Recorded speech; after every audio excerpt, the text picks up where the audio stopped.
Kisah pertemuan Nabi Musa dan Nabi Khidir. Kisah ini bermula saat Nabi Musa alaihissalam ditanya oleh kaum Bani Israel tentang manusia yang paling alim di muka bumi.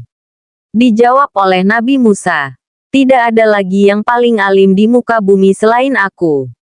Akibat jawaban itu, Nabi Musa ditegur Allah. Tak hanya itu, Allah juga menurunkan wahyu kepadanya. "Sesungguhnya, aku memiliki seorang hamba di pertemuan dua samudera yang lebih alim darimu." Nabi Musa menjadi penasaran. "Wahai Tuhanku, bagaimana aku bisa bertemu dengannya?"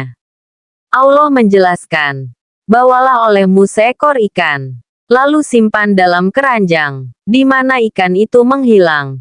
Di sanalah hamba itu berada."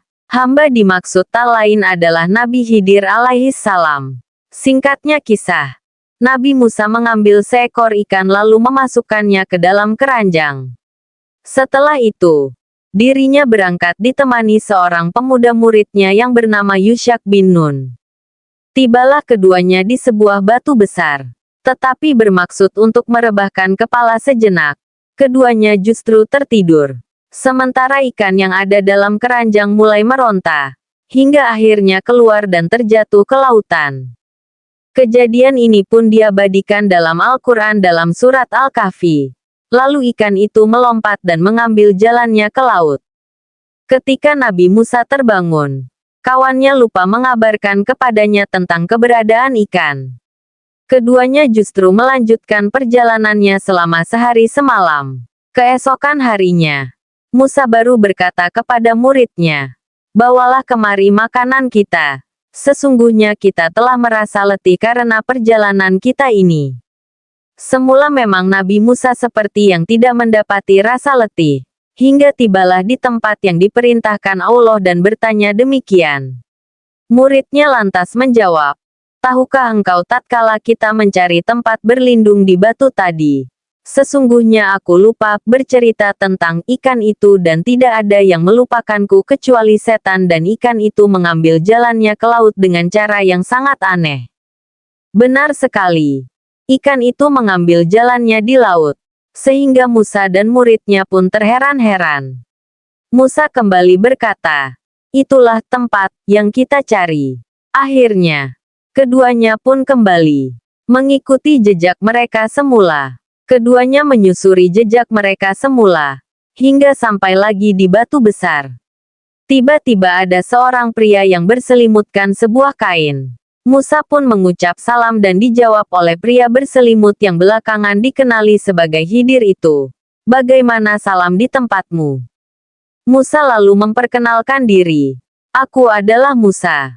Ditanya oleh Khidir, "Apakah Musa kaum Bani Israel?" Musa menjawab, "Benar, aku menemuimu agar engkau mengajariku sebuah ilmu." Kemudian, Musa meminta izin untuk mendampingi dan mengikuti Khidir. Namun, keinginannya itu diragukan oleh hamba saleh itu. "Sesungguhnya kamu sekali-kali tidak akan sanggup sabar bersamaku, wahai Musa, sebab aku memiliki sebuah ilmu Allah yang telah diajarkan kepadaku, namun tidak engkau ketahui. Begitu juga engkau memiliki ilmu Allah yang telah diajarkannya kepadamu, tetapi tidak aku ketahui." Musa pun berusaha meyakinkan Khidir, "Insya Allah engkau akan mendapati aku sebagai orang yang sabar, dan aku tidak akan menentangmu dalam sesuatu urusan pun." Secara tidak langsung, Khidir menjanjikan kepada Musa bahwa kemampuannya untuk bersabar ditentukan oleh perkenan dan kehendak Allah. Tak lupa, sang hamba memberi persyaratan kepada Musa agar tidak bertanya apa-apa kepadanya sampai dirinya menjelaskan semua alasan di balik apa yang dilakukannya. "Jika engkau mengikutiku, janganlah engkau menanyakan kepadaku tentang sesuatu apapun, sampai aku sendiri menerangkannya kepadamu." Berjalanlah Nabi Musa dan Nabi Khidir menyusuri pinggiran pantai. Saat ingin menyeberangi pantai yang lain, keduanya mendapati kapal kecil yang tengah mengangkut para penumpang. Untungnya, para awak kapal telah mengenali Khidir. Singkatnya, mereka pun membawa Khidir dan Musa menuju pantai yang dituju tanpa diminta imbalan apapun. Di saat demikian, keduanya melihat seekor burung yang hinggap di pinggir kapal. Lalu sang burung meminum sedikit air laut dengan paruhnya. Khidir berbisik kepada Musa, "Demi Allah, tidaklah ilmuku dan ilmumu di sisi Allah kecuali seperti air laut yang diambil burung itu dengan paruhnya." Saat keduanya berada di dalam kapal, Nabi Musa merasa heran luar biasa karena melihat Khidir melubangi kapal tersebut dengan melepas salah satu papannya. Musa pun lupa dan ingkar akan janjinya. Dalam pikirnya, setiap kerusakan di muka bumi adalah kejahatan. Dan kejahatan lebih berat lagi karena dilakukan kepada orang-orang yang telah berbuat baik kepada dirinya. Nabi Musa lantas menanyakannya, "Mengapa engkau melubangi perahu itu yang akibatnya akan menenggelamkan penumpangnya? Sesungguhnya engkau telah berbuat satu kesalahan besar." Di sana Khidir mengingatkan Nabi Musa akan janjinya.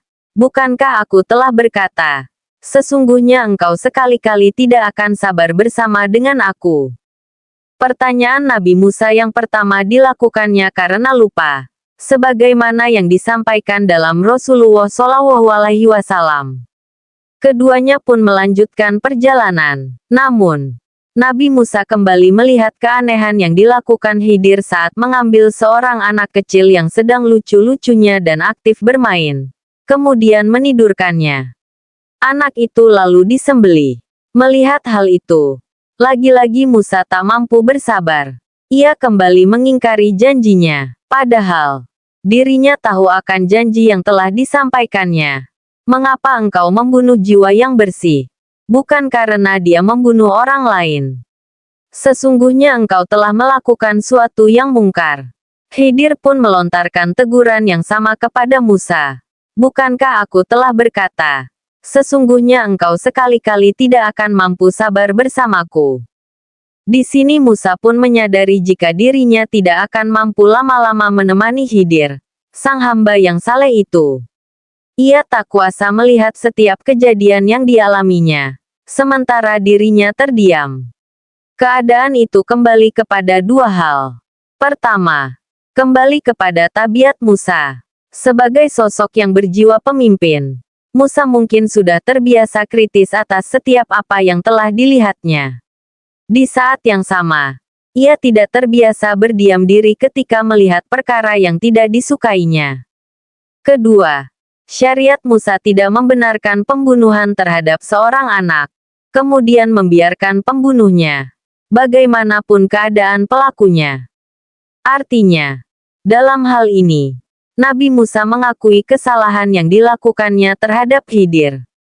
Karenanya, ia kembali meminta kesempatan yang ketiga dan berjanji, jika kembali bertanya sesuatu, dirinya berhak untuk berpisah dan ditinggalkan Khidir. Mereka pun melanjutkan perjalanan sampai di suatu kampung yang penduduknya kikir. Mereka berdua mencari orang-orang yang berkenan menjamu. Namun, tidak mendapatinya seorang pun. Meski demikian, Khidir tetap memperbaiki sebuah dinding rumah di kampung tersebut yang nyaris roboh. Lagi-lagi merupakan perkara aneh. Mereka diketahui sebagai kaum yang kikir. Namun Khidir mau memperbaiki dinding rumah mereka tanpa mendapat imbalan apapun.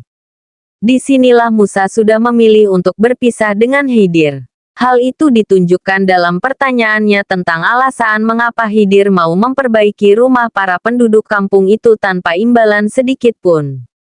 Padahal, dari mereka tidak ada yang mau menyambut dan menjamu. Seandainya Musa bersabar dalam mendampingi Khidir, tentu Nabi Musa akan mendapatkan banyak keajaiban dan rahasia yang dialaminya. Sayangnya, Nabi Musa memilih berpisah setelah Nabi Khidir menjelaskan rahasia di balik semua yang dilakukannya. Adapun perahu itu adalah milik orang-orang miskin yang bekerja di laut. Maka, aku bermaksud membuatnya cacat karena di hadapan mereka ada seorang raja, zalim, yang merampas setiap perahu, yang terlihat masih bagus jelas Nabi Khidir pada Musa. Adapun anak yang aku bunuh itu, kedua orang tuanya mukmin dan kami khawatir kalau dia akan memaksa kedua orang tuanya untuk durhaka dan berbuat kufur. Maka, kami menghendaki bahwa Tuhan mereka menggantinya dengan seorang anak lain, yang lebih baik kesuciannya daripada anak itu dan lebih sayang kepada ibu bapaknya. Adapun dinding rumah itu adalah milik dua anak yatim di kota tersebut dan di bawahnya tersimpan harta milik mereka berdua, sedangkan ayah mereka orang saleh.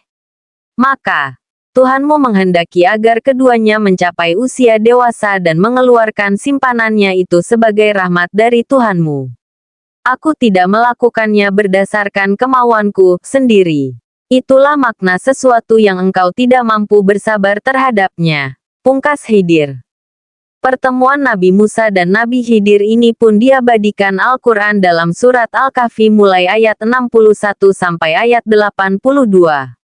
Kisahnya diriwayatkan pula oleh Imam Bukhari dalam Kitab Al-Ilm, Juz 1, halaman 168. Nomor hadits 74. Hikmah kisah Nabi Musa dan Nabi Khidir. Dari kisah di atas ada sejumlah pelajaran yang dapat dipetik. 1. Kita sangat dianjurkan untuk berdiskusi atau berdialog dalam urusan ilmu. 2. Seorang alim diwajibkan menyebarkan ilmu yang dimilikinya kepada orang lain. 3. Perjalanan menuntut ilmu merupakan perjalanan istimewa. Nabi Musa sendiri menempuh perjalanan yang cukup melelahkan demi menemui seorang yang lebih alim dari dirinya. 4. Kedudukan dan keutamaan dirinya tidak sampai menghalangi Musa untuk menemui dan mengikuti orang yang diharapkannya memberikan ilmu. 5. Kita disyariatkan untuk melayani dan mengabdi kepada ahli ilmu dan pemilik keutamaan. Yushak bin Nun, misalnya, ia mengabdi kepada Musa. Begitu pula Anas bin Malik juga melayani Rasulullah SAW. 6. Seorang hamba diperkenankan bercerita rasa lelah, kesulitan yang dialami, atau keadaan penyakit, dengan catatan tidak membenci atau menyalahkan takdir yang telah ditetapkan untuk dirinya. 7. Khidir tidak mengetahui perkara gaib kecuali yang telah diberitahukan Allah kepadanya. 8. Kisah di atas meyakinkan kepada kita bahwa Allah Maha Kuasa untuk menghidupkan sesuatu yang sudah mati, seperti menghidupkan ikan yang dibawa Nabi Musa. 9. Melalui hadits itu, kita diajarkan untuk tetap bersikap lemah lembut kepada pengikut atau pelayan kita. Contohnya sikap Nabi Musa terhadap muridnya yang lupa mengabarkan akan hilangnya ikan. 10. Nabi Khidir telah melubangi kapal dan membunuh seorang anak. Namun kemudian dikabarkan bahwa apa yang dilakukannya semata-mata perintah dan kehendak Allah sebagai bentuk kasih sayangnya. 11. Seorang yang bermaksud mengerjakan sesuatu di masa yang akan datang, disunahkan mengucap, Insya Allah, yang artinya, jika Allah menghendaki. 12. Di antara etika seorang murid atau santri di hadapan gurunya adalah menunjukkan sikap sabar dan menaati setiap perintahnya. 13. Hadits di atas menunjukkan betapa kecilnya ilmu manusia di hadapan Allah. Di dalamnya disebutkan bahwa Khidir berkata kepada Musa, "Tidaklah ilmuku dan ilmumu di sisi Allah kecuali seperti air laut yang diminum oleh burung itu dengan paruhnya." 14. Hikmah Allah yang ditetapkan bagi para hambanya ternyata tidak terlihat. Baru kemudian, hikmah yang semula dianggap buruk dan ujian oleh seseorang itu menjadi kenikmatan dan kebaikan. 15. Allah mempersiapkan anak yang saleh dengan kesalehan orang tuanya. Dalam kisah di atas, dikatakan bahwa Khidir memperbaiki dinding yang nyaris roboh. Tujuannya untuk melindungi gudang harta yang ditinggalkan kedua orang tua untuk anak-anaknya. 16. Kita juga harus selalu menisbahkan kebaikan kepada Allah. Di saat yang sama, kita juga tidak diperkenankan menisbahkan keburukan padanya. 17. Kita diperbolehkan melakukan sesuatu yang bahayanya lebih ringan demi menghindari bahaya yang lebih berat. 18. Kita tidak dilarang untuk merusak sebagian harta demi menyelamatkan harta yang lebih banyak. 19. Saat bepergian, kita disyariatkan untuk membawa perbekalan. Setelah menempuh perjalanan panjang, Musa meminta muridnya untuk mengambil makanan yang dibekalnya. 20. Seseorang harus berhati-hati mengingkari pendapat para ahli ilmu dan orang-orang saleh. Berusahalah untuk mencari dasar pandangan dan alasan mereka mengapa bertentangan dengan dugaan orang kebanyakan. Wallahu a'lam. Ustadz Tatam Wijaya. Sumber: artikel NU Online.